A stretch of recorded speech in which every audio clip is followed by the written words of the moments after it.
আপনার বাসা কোথায়? বাসা এই বাসা, আচ্ছা। আপনার নাম কি? মঞ্জুর আলী। একটু সাইডে আসবেন, একটু সাইডে আসবেন, একটু ফাঁকাতে আসেন, একটু কথা বলবো আপনার সাথে আসলে একটু। হ্যাঁ। আমরা এখানকারই, বগুড়ারই, বাইরের কেউ না। ফাঁকাতে আসছেন, হ্যাঁ। রোজা রাখছেন তো? না রোজা রাখি। রোজা নেই, আচ্ছা। অসুস্থ আপনি? হ্যাঁ রাখি। আপনার বয়স কেমন হবে? বয়স আমার ৭৫। বাসায় কে কে আছে? বাসায় বেটারা আছে। ছেলে কি করে? ছেলে যে এমনি কৃষিকাজে কাম করে। আচ্ছা, আপনার জন্য ছোট্ট একটা গিফট আছে, দেখি আপনার ভাগ্যে কি আছে, দেখি বাবা। দাও, মোরসাল নিয়ে আসো। এখানে 4টা টোকেন আছে, যে কোনো একটা ওঠান আপনি আপনার হাত দিয়ে, বিসমিল্লাহ বলে ওঠান। এবার খোলেন, দেখি এদিকে আসো। আঙ্কেলের ভাগ্যে কি আছে দেখে। হ্যাঁ,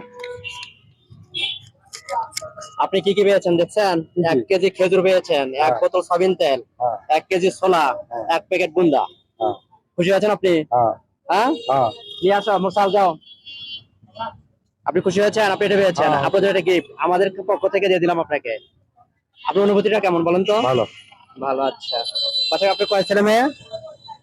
3টে ছেলে, 3টে বেটা বউ। সবাই বড় না? বিয়ে হয়েছে সবার? সবারই বিয়ে হয়ে গেছে। যাক, আলহামদুলিল্লাহ। মোরসাল গেছে নিতে? আচ্ছা ঠিক আছে, স্কিপ করো। আগলে এই যে নেন, এই যে নেন। আমাদের জন্য দোয়া করবেন, স্টুডেন্ট গুলোর জন্য দোয়া করবেন বেশি বেশি, ওরা যেন বড় হয়ে যেন আরো বেশি বেশি দান করতে পারে। ঠিক আছে? ঠিক আছে। কারণ আমরা মানুষের উপকারের জন্য এটা করছি, কোনো কিছু করার জন্য না। ঠিক আছে? থাকেন আঙ্কেল। হ্যাঁ, খুশি হয়েছেন তো? দাওয়াত দিবেন না আমাদেরকে বাসায়? হ্যাঁ দাওয়াত দিবেন না? আচ্ছা।